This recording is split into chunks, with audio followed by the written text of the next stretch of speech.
Келесі 46 есептің біріншісін шығарайық. X бөлінген 4 қосылған X бөлінген 3 тең 7-ге. Ортақ бөлім береміз. Ол 12 санынан болады. 4-тен беремін, 3-тен бөлем. Бөлшектің бөлімінде 12. 3x қосылған 4x тең бізде 7 санына. Сонда 7x тең болады 7 көбейтілген 12. Сонда 7 мен 7 қазір бөлімнен түсіп кететін болса қысқарып кетеді, нәтижесі 12-ге тең болады екен. Келесі екіншісін шығарайық. Екіншісінде 2x бөлшектің бөлімінде 5 қосылған x бөлінген 2 тең 9-ға. Ортақ бөлім 5 және 2-ден бердім. Бөлшектің бөлімі сонда 10-ға тең екен.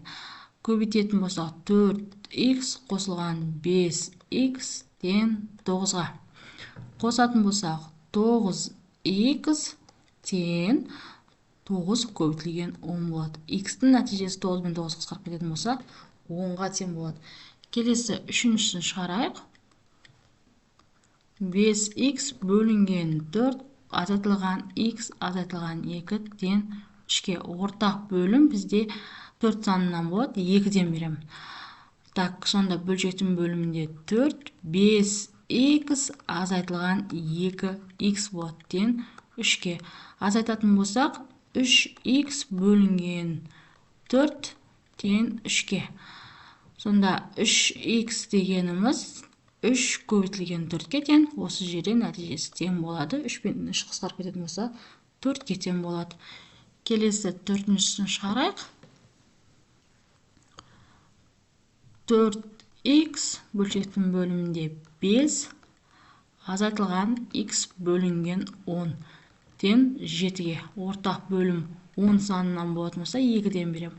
10 көбейтіндісі 8x азайтылған x тең 7-ге. 7x тең 7 көбейтілген 10-ға. Сонда x-тің нәтижесі 10-ға тең болады. 7 мен 7 қысқарып кетеді. Келесі бесіншісін шығарайық. 3x бөлінген 4 қосылған 5x бөлінген 6 тең 38-ге. Ортақ бөлім 12 санынан болады. 2-ден береміз, 3-тен береміз. Сонда 12 болсын. Алында 9x қосылған 10x тең 38-ге. Қосындысы так бізде 19x-ке тең болады. Тең 38 көбейтілген 12. X тең 38-ді 19-ға бөлсек 2 болады. Ал 2-мен көбейтіп жіберетін болсақ 24-ке тең болады екен. Келесі алтыншысын шығарайық. 2x бөлшектің бөлімінде 3 қосылған 5x бөлшектің бөлімінде 2 тең 19. 3, 2. Так, 6 болады. 4x қосылған 15x тең 19. Қосындысы 19x тең 19 көбейтілген 6.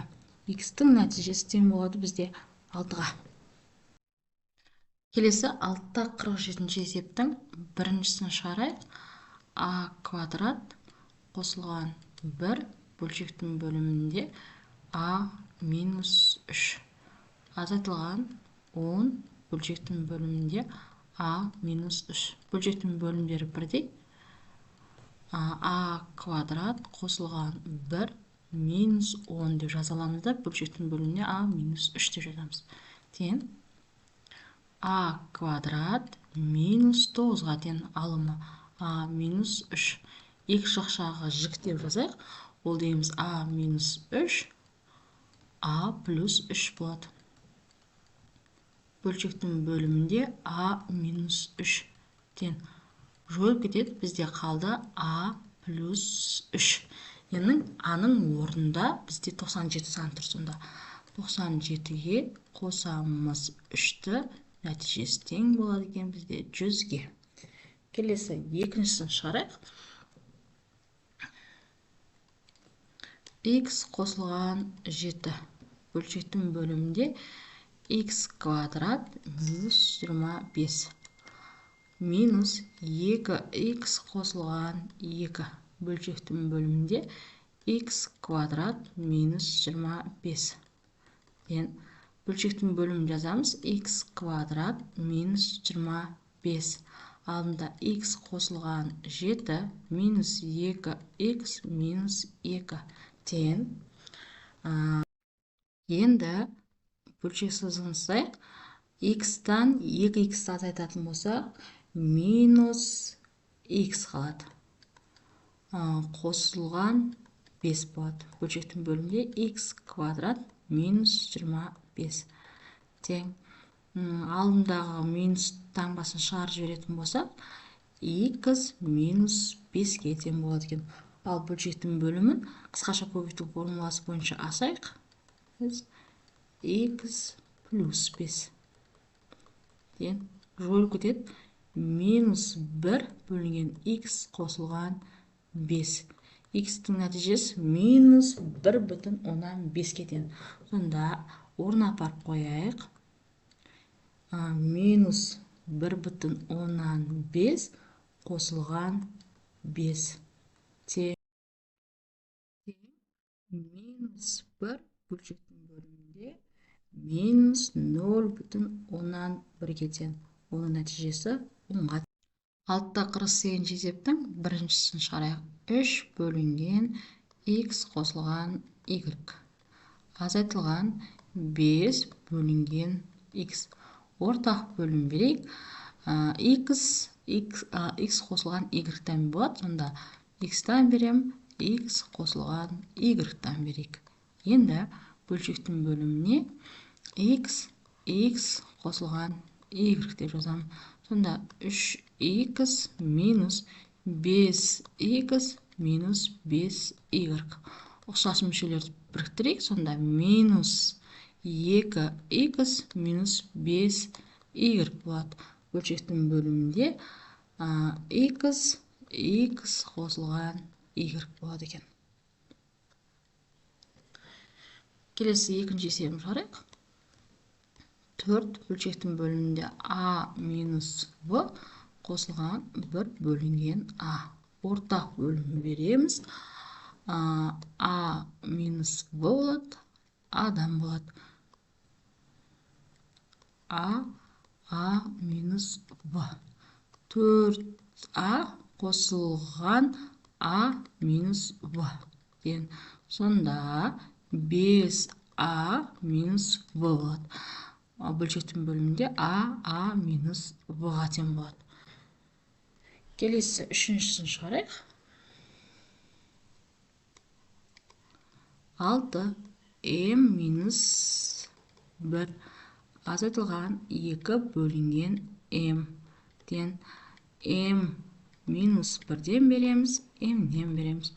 Бөлшектің бөлімінде m минус 1. 6m минус 2m плюс 2. Ұсас мүшелерді біріктіретін болсақ, 4m қосылған 2 болады. Бөлшектің бөлімінде m минус 1.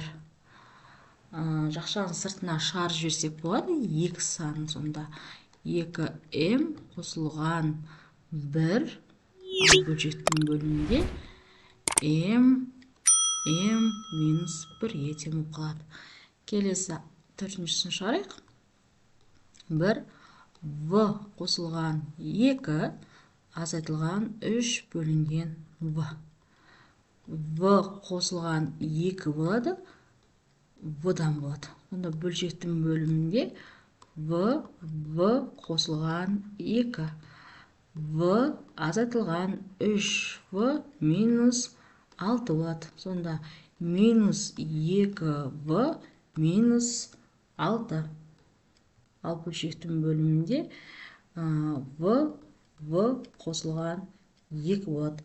Бөлшектің алымынан минус 2-ні шығарып жіберсек болады. Сонда минус болады. Минус 2 дедік. v қосылған 3 бөлшектің бөлімінде v қосылған 2 күйінше қалады екен. Келесі 6-та 49-шы есептің біріншісін шығарайық. 1 бөлінген v қосылған 2 азайтылған 3 бөлінген v. Тен ортақ бөлім берейік. Бұдан берем v қосылған 2-ден берейін. Бөлшектің бөлімінде сонда v қосылған 2 болады. Сонда v азайтылған 3v минус 6 болады. Минус 6, я. Сонда минус 2v минус 6 бөлшектің бөлімінде v қосылған 2. Тен минус 2v плюс 3 болады. Ал бөлшектің бөлімінде v қосылған 2 деп есепті аяқтаймыз. Бұл бізде біріншісі. Келесі екіншісін шығарайық. 7x бөлшектің бөлімінде 2x минус 1 қосылған 5x минус 1. Тен 2-ден беремін. Бөлшектің бөлімінде 2x минус 1 болады екен. Енді 7x қосылған 10x болады екен. Сонда 17x бөлшектің бөлімінде 2x минус 1 етін. Келесі үшінші есебін шығарайық. 9a бөлшектің бөлімінде 4a қосылған 2 минус 1a қосылған 2. Тен 4-тен береміз. Бөлшектің бөлімінде 4a қосылған 2. 9a минус 4. Сонда дәл осылай қалдырсақ болады. Я, дәл осылай қаласасын. Келесі 4-ші есебін шығарайық. 2a-ның квадраты бөлшектің бөлімінде 3a плюс 1 қосылған 5a-ның квадраты бөлшектің бөлімінде 4a плюс 1. Ортақ бөлім береміз. 3-тен берейін, 4-тен береміз. Бөлшектің бөлімінде 12a қосылған 1 болады. Алында 8a-ның квадраты қосылған 15a-ның квадраты. Қосып жүретін болсақ, 23a-ның квадраты, ал бөлшектің бөлімінде 12a плюс 1-ге тең болады екен. Келесі 5-шісін шығарайық. 4x бөлшектің бөлімінде 5x минус 3. Азайтылған 3x бөлшектің бөлімінде 2x минус 3. Тен 5-тен береміз, 2-ден береміз. Бөлшектің бөлімінде сонда 10 болады. X минус 3. 8x-тің квадраты минус 15x. Так, квадрат болмайды. 8x-тің өзі ғана болады екен. Енді азайтатын болсақ, минус 7x бөлшектің бөлімінде 10x минус 3-пен есебіміз аяқталады. Келесі 6-та 50-ші есептің бірінші есебін шығарайық. 1 бөлінген 2a азайтылған v. Азайтылған 1 2a қосылған v.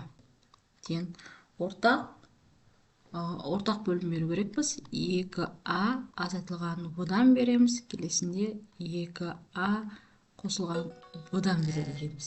Сонда бөлшектің бөлімі 2a азайтылған v, екінші жақша 2a қосылған v-ға тең. Ал алымы 2a қосылған v минус 2a плюс v-ға тең. Тең.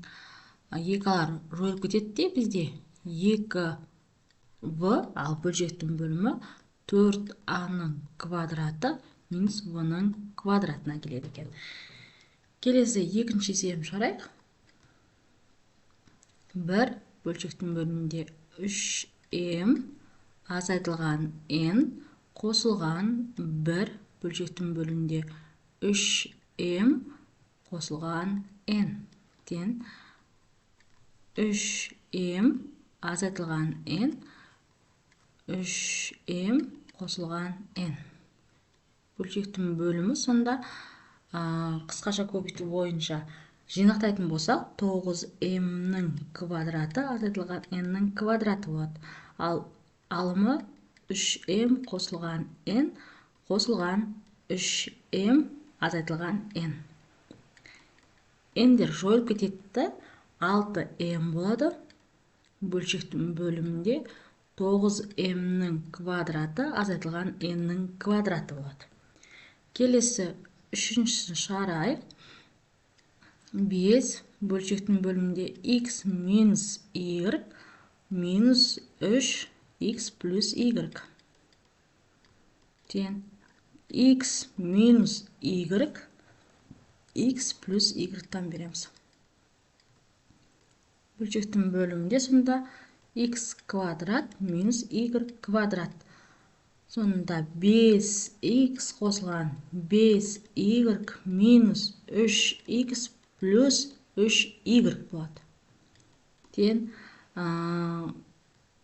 5x-тен 3x-ті азайтын болсақ 2x болады, қосатын болсақ 8y болады.